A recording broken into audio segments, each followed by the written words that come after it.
Hi,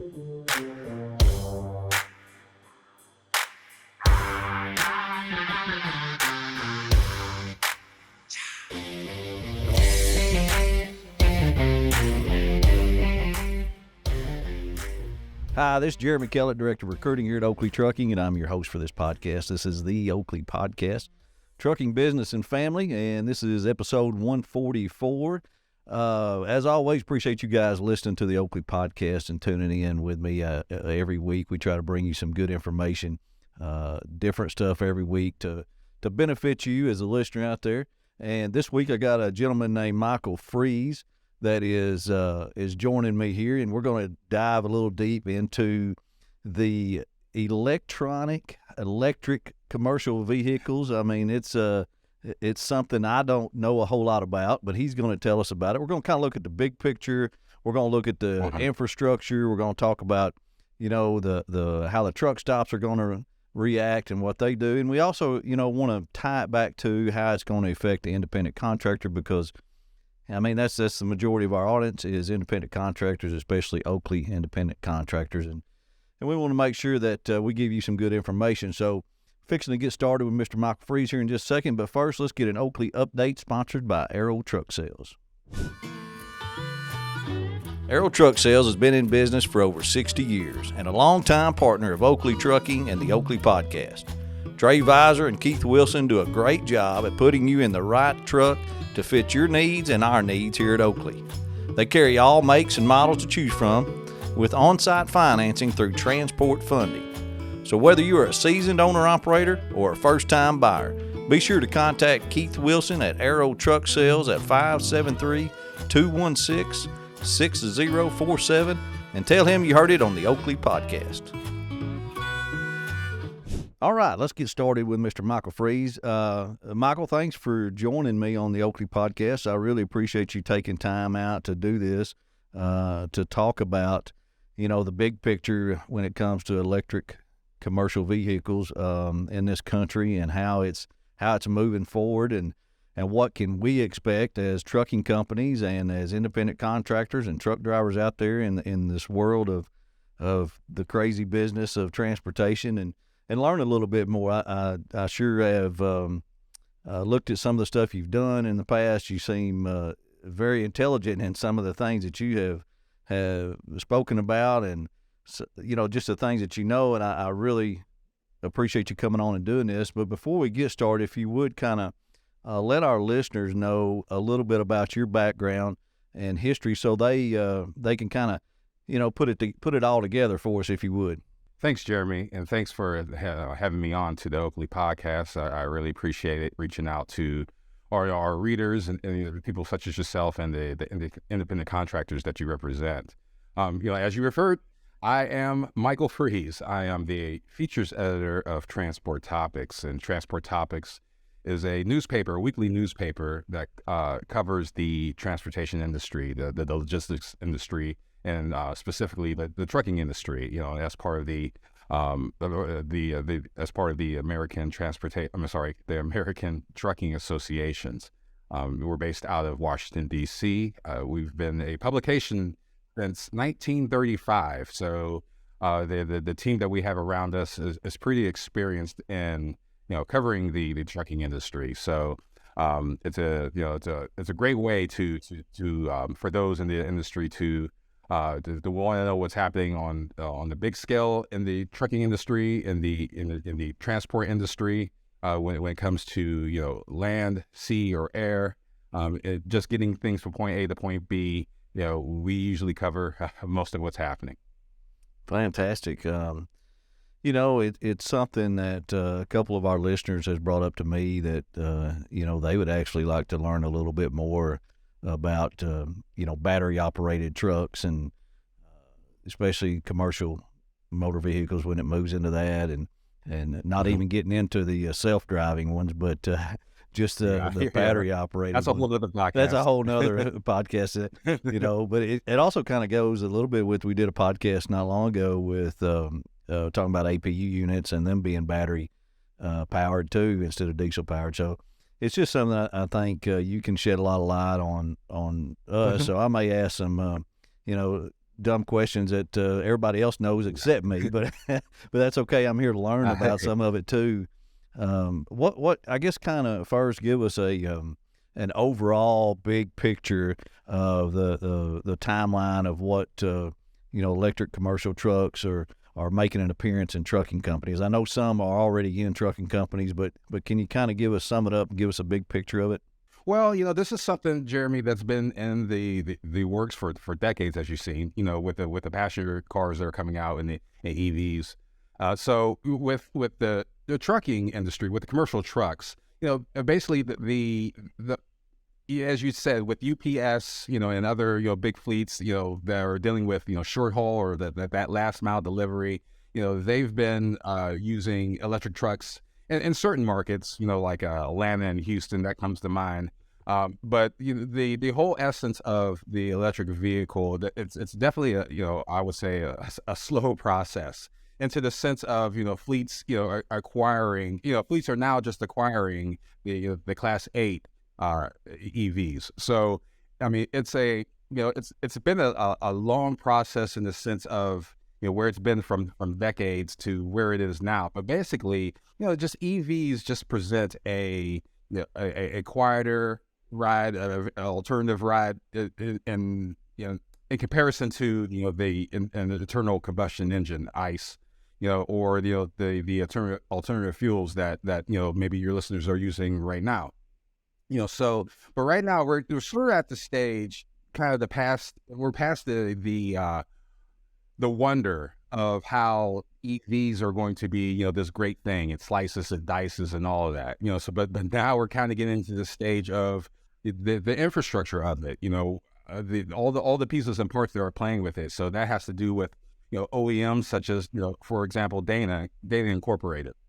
They have presented many, e-components, the e-powertrain, and, of course, the main component, the battery. So, all those pieces and parts kind of come into it. But right now, where we're at in the dawn of this, in the sense of it's coming onto the market, but it's not exactly critical mass where everyone has an EV, or your listeners are thinking, should I buy me an EV? First of all, it's a very expensive venture. Not expensive, but it's a costly venture to get into, considering you already have diesel trucks and you can get to your point A to the point B, and you can run your business with diesel trucks. And I'm pretty sure some of your listeners right now are fine and fine with with using diesel trucks, but this is a new era that's dawning with EVs, and basically, it's just in that sense that we're at that moment right now where we're learning the benefits of EVs, where EVs are a quieter drive. The recharging cycles are getting shorter and shorter as the years go on. So there's definitely some improvement to be made in that, but right now it's in that sense where businesses, there are some fleets that are contemplating getting EVs into their fleet, and on a cost basis, it's very viable for them. So that's kind of where the stages we're at right now. But that's kind of the skimming of the surface of. So all the red tape is over. We've gotten through the part of, hey, is this possible type deal. So now we're to the end. We're kind of to the end of, okay, we've gotten through all that. Now we got to go through the hard part of actually making them and see how it produces, what's the results type deals, that's where we're at now. Yeah, that is correct. We're sort of like in the test, we're in the middle of the test programming of it. I mean, it's already happening. There's EVs right now in several metro areas right now, delivering packages from point A to point B. That's happening right now. So I mean, as for transport topics, we want to kind of go forward looking into that, so yes, we do have EVs right now. We have, the electric components that are going with it. So now let's get into the maintenance of it, because these trucks that are new or are newer, will someday get old, and they'll need that repair, and they'll need that maintenance. And especially if you're a fleet that has several units, that's going to be a very big undertaking, and then that involves communication with your fleet maintenance crew, and just in the sense of just getting those recommended practices on how these parts that are in the electric truck, how are they going to be maintenance, how they're going to be repaired, and there's going to be that conversation. I mean, we're already having that conversation for diesel, and diesel has been around for a century or more. So I mean, there's still that conversation. So for EVs, we're just beginning to have that conversation, because right now, like I said, we're kind of exiting that. Oh wow, there's EVs are coming to the commercial fleet to, how are we going to take care of these things? And number two, is this going to be a viable business option for my fleet? Yeah, because I would think one of the biggest things is something that you speak on is the infrastructure of, if you implement these trucks, or companies buy these trucks and put them in a position to run over the road, well, I mean, in my mind, I'm thinking, well, how far can I go on this, dude, before I got to charge it up, and I mean, and how long will it last? How long is it going to take to charge? Where is it going to be? And I mean, I would just think that's a huge undertaking, and I'm assuming some of that's going on now, but because I know there's a lot of, the electronic vehicles, I see them all out there, but, I don't know about, you don't see a lot of charging stations, and I mean, that's going to have to even go through like the truck stops and stuff, Michael, isn't it? I mean, oh yes, most definitely, Jeremy. I'm glad you brought up truck stops. It's I would say it's all hands on deck, but at the same time, you can kind of think of it as the new frontier, when those pioneers, after Lewis and Clark were going to the new landscape of of the Great Plains and snatching up land. And I think that's kind of where we're going to be with charging infrastructure. Because right now, you drive your truck right now, you need gas, you go to a gas station to get your gas, and then you leave. Now with an EV, you're not going to go to a gas station to get your recharge. I mean, get recharged. Not right now, right? but as this time, especially for a passenger vehicle, you have the malls or the grocery store parking lot where you have those recharging stations. For a Class 8 truck making deliveries, where is that point going to be? Could it be in the warehouse? Possibly. Could it be in these delivery points that these fleets go to regularly? That could be a point as well. There's Travel Centers of America, Loves and Pilot. They're all taking those steps to incorporate charging systems in their truck stop areas. So I mean, there's a rep from TA that I spoke with, and he had mentioned the truck stop the truck stop of the future. So I mean, it's definitely going to be in the conversation going forward. But right now, those discussions are being held right now, just kind of where are we going to get that charge. And then on top of that, Jeremy, the fleets themselves, they can have control of this issue by having those charging stations in their house. Right. Oakley Trucking is a 100% owner-operator company. We specialize in hopper bottom, end dump, and pneumatic trailers. We provide the trailer free of charge, and you provide the truck. We have a large customer base that reaches the whole United States as well as parts of Canada. Our owner-operators live anywhere from Texas to North Carolina to Pennsylvania to Wisconsin and everywhere in between, and we get them home weekends. We take it seriously when you join Oakley Trucking because we need you to be successful. Oakley offers great benefits and competitive mileage pay, so you know that when your wheels are turning, you're generating money no matter if you're loaded or empty. We understand that you want to make a good living and that you make our living. We only take on independent contractors, and to be honest with you, we are very particular on who we lease on. You must have a good driving record, good work history, and clean, dependable truck. So if you're interested in Oakley Trucking or just want some more information, you can go to oakleytrucking.com, listen to our weekly podcast, The Oakley Podcast, and subscribe to our YouTube channel. So it would be the fleet companies recharging their units and not relying on a particular third party. But the realities of it, the recharging infrastructure, whoever has that major market share is going to probably reap a lot of benefits for decades to come. So we're talking a little bit about that, and we're at the point of how, I mean, the reality of people asking out there, how are you going to charge these things, and how long are they going to last, and how's that going to get in every truck stop, and where's it going to be? Is it, and that to me seems like is going to be a challenge, and not only with that, but what you mentioned earlier is working on these things and replacement and parts, and I mean, it is just something that is so new that it sounds like it's going to be a challenge to be able to get all that done, don't you think, Michael? Yeah, it's definitely going to be a challenge. But one of the things that I mean, just from fleet managers that I've talked to, and those that are I mean, those that are in the know, is that our knowledge, a technician's knowledge of the of diesel tech is going to help in the the whole evolution of fleet maintenance when it comes to EVs. One of the things, especially for fleet managers that I've spoken to, Pitt, Ohio, Ryder comes to mind, is that like let's take Pitt, Ohio, for instance.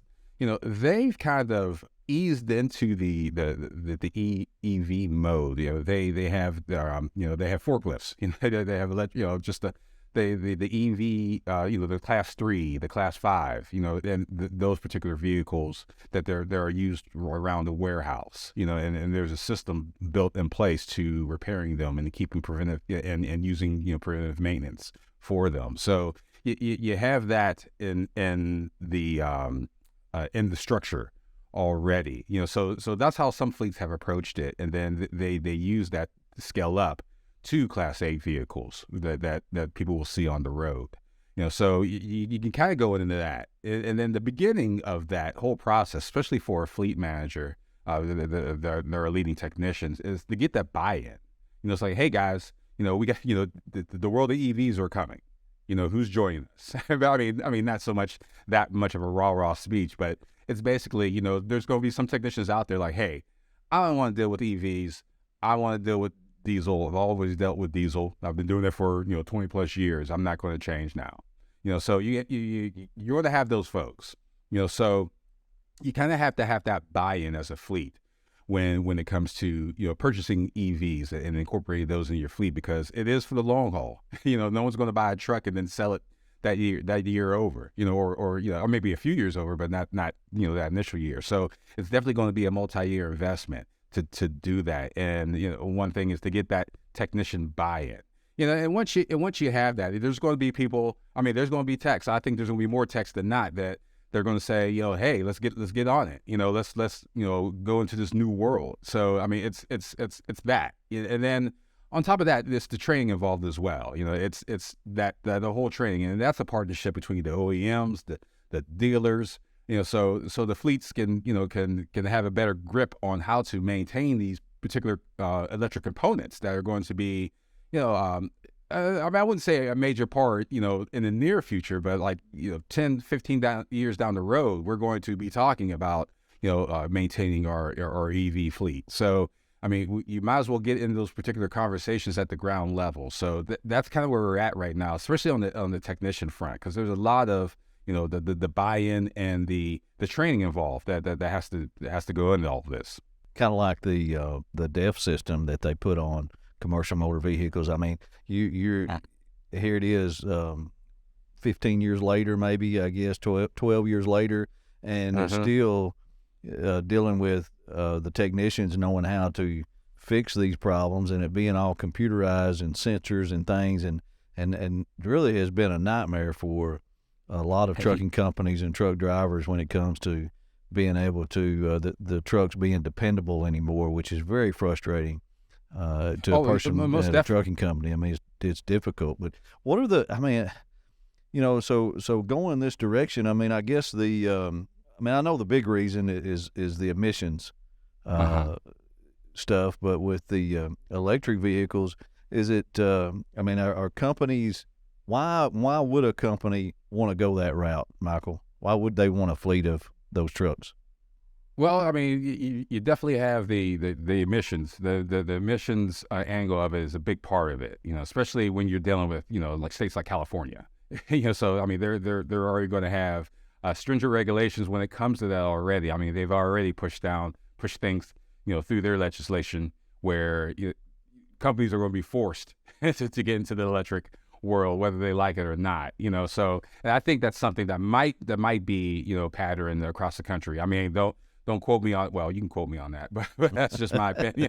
That's just my opinion. But the point, but the whole thing, Jeremy, is, I mean, like I said, it's a brave new world, But at that same time, we need to have these particular conversations. Number one, yes, the EVs are a hot and trendy thing to be talking about right now. But if it doesn't make dollars and cents for your business, why get into it? You just don't want to have an EV in your fleet just to say, hey, we have electric vehicles that we can deliver. But if you don't know where to charge them.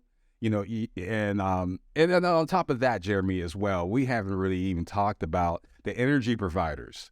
So whoever is going to have that charging infrastructure, like I mentioned before, like maybe that owner of that warehouse that he's getting deliveries to, thinking that he can get that market share by having a charging system for these Class 8 trucks that are coming in.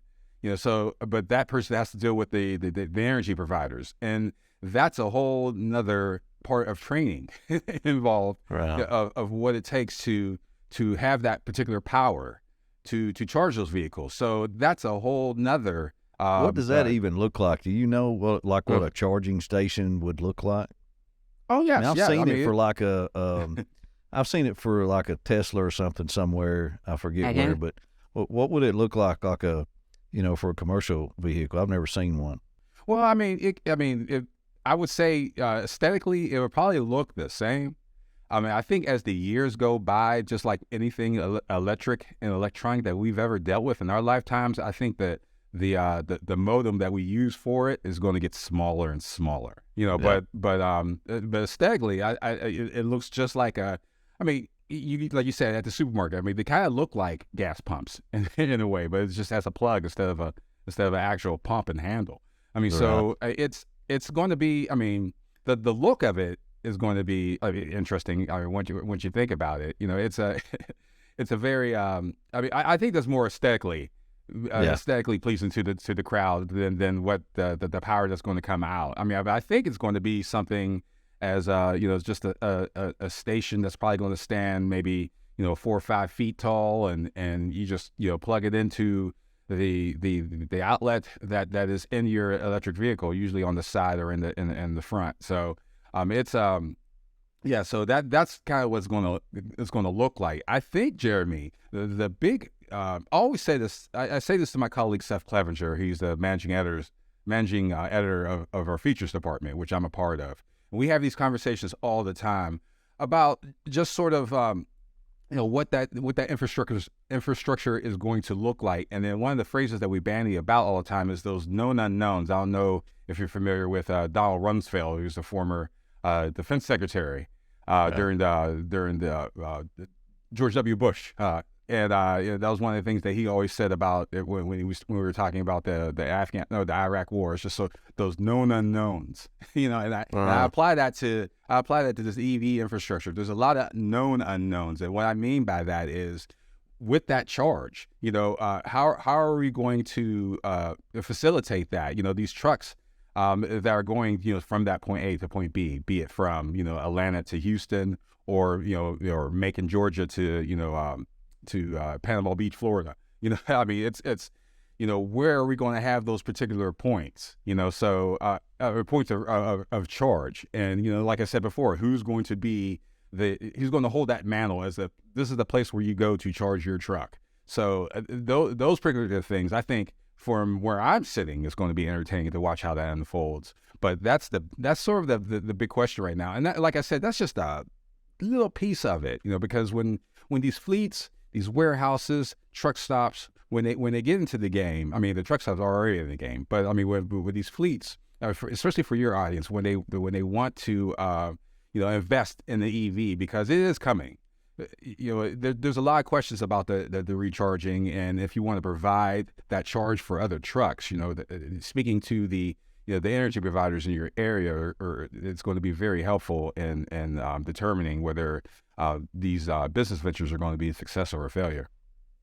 I guess the probably what they're working on now is extending the life of the battery. Because the longer that a charge will go for you, I guess is what they're working on. I'm sure when it comes to that, is improving the battery part of it, which I think will be a challenge, to be able to do that. But I know they're making, I compare it. Okay, this is chasing a rabbit here a little bit, Michael, but I compare it to, I'm a bass fisherman. So on these bass boats, they are coming up, they've got these lithium batteries now that are supposed to last forever. They cost a lot more than the regular AGM batteries or whatever they're called, and they're pushing it to where you get a lot more performance and last a lot longer. And I can just see that with these electric vehicles and trying to get the batteries to last a maximum life, a charge, and then how many charges before they wear out, and how often you got to change out the batteries, and how expensive are they going to be? Those questions are. If I'm looking at buying one, I mean, that's going to be my the questions I have. Is it going to be beneficial to me or not?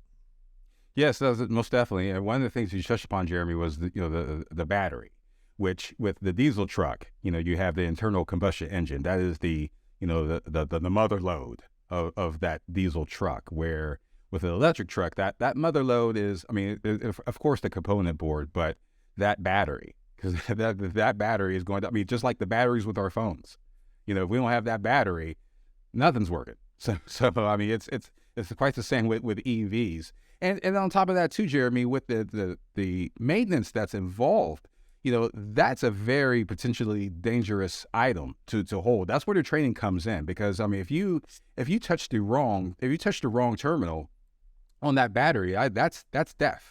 It's a very serious thing, especially when it comes to the maintenance. So, for these guys guys and girls to pull up the hood of these EVs, that's the simple, most dangerous item in that truck is that battery. If it's not handled correctly, that could cause serious injury or death. So we definitely need to have that communication. And fleets and technicians are working on that. The dealers and as well as the OEMs. So that's definitely something that needs to be. It has been addressed. That's definitely a known known.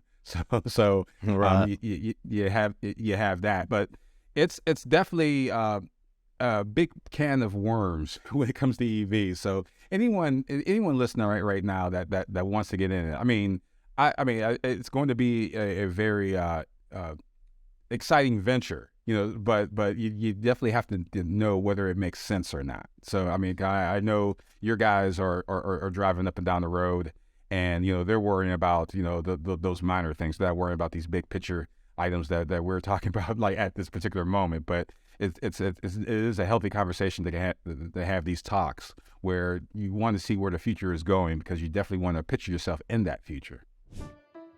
LubeZone has opened a new location in Statesville, North Carolina. It's located north of Statesville on Highway 77, just west of Exit 59. LubeZone services both single trucks and truck fleets, so whether you're driving through or you have a trucking company nearby, LubeZone are the experts to turn to.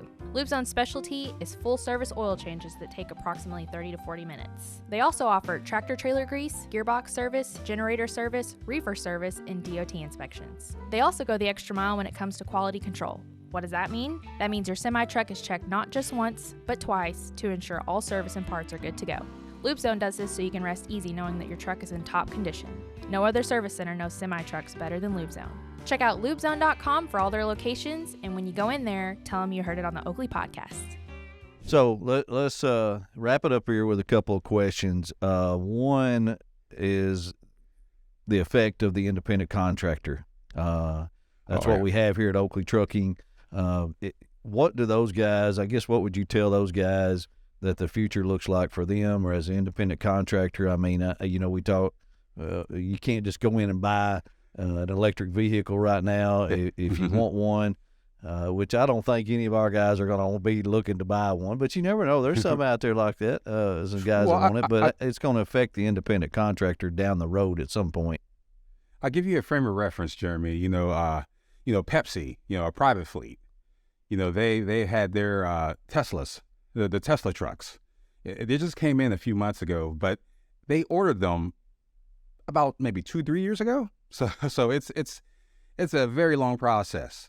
So I mean, the EV manufacturers were having the same supply chain issues that most manufacturers were having in the last year and a half. So you have that, but at the same time, as I mentioned before, the whole essence of having EV only makes sense if your drivers can make that profit of using that. So if you have that point, especially as a salesperson or a person that is promoting EVs, if you can tell that diesel driver the benefit of having an EV, it rides quieter, there's less maintenance that has to be done, but there's still maintenance that has to be done. But those particular things, if those things are attractive to your drivers, then by all means, try look to purchase one. But like I said, right now it's not that you can't go into like a rush center and say, hey, e-Casada, give me that 2022 e-Casada. So. Yeah, I think a lot of them will look at it to, some guys will look at it because diesel fuel is the biggest expense that they have. And you look at that compared to, the cost of the truck, the maintenance, the batteries, the charging expense. I'm sure you got to kind of compare that to see if it's worth doing or not. But yeah, interesting future, I tell you for sure, in this business. Yes, it is. I hope I gave you enough information on EVs to get you started there. Oh, you did great, Michael. I appreciate it. One last question. You going to be at the Mid-America Truck Show? Well, I think that's going to butt into another trip that I'm going on. But I usually like to go there. I haven't been there in several years actually. So but I'll already be on the business trip at that particular time. I got you. Okay, well, no problem. We'll be there full 3 days and talking a lot of different things. We'll actually be recording some of the Oakley Podcast there. So I was going to tell you, if you're there, stop by and see us, and we'll visit a little bit. But hey, I really appreciate you hanging with me, Michael. I really do. I mean, I've learned a lot just in this episode and listening to you, and it makes you think. It really does make you think. I'm anxious to see some of the feedback we get on this episode too, from this episode. I know it's a lot to chew on. There's a lot to chew. We could be talking for hours about this. All right. Well, hey, one thing I really like to thank is our listeners out there. You guys have been faithful through all these episodes, and I try to bring you good content to listen to, and this is a little something different than we normally do, but I think it's good information that we all need to hear and can learn. So, but I thank y'all for week in, week out, you listening to the Oakley Podcast.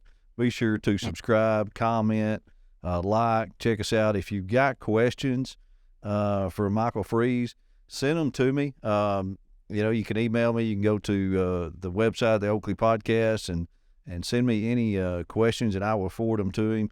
And I'm sure he'll get back with me and get your questions answered. But once again, thanks for everybody. Oh, go ahead. You have something to add, Mike? Oh no, Jeremy. Yeah, I just wanted to say, if anybody has any questions for me, they can contact me directly too as well. My email address is mfreeze@ttnews.com. Thank you. We will put that up. No problem. To where we got a contact. No, good deal, man. All right. Thanks everybody for listening. Thanks, Michael, for you, man. We appreciate you tuning in with us and helping us learn a little bit more about these EVs, and all our listeners out there, and we'll talk to you next week. Thanks.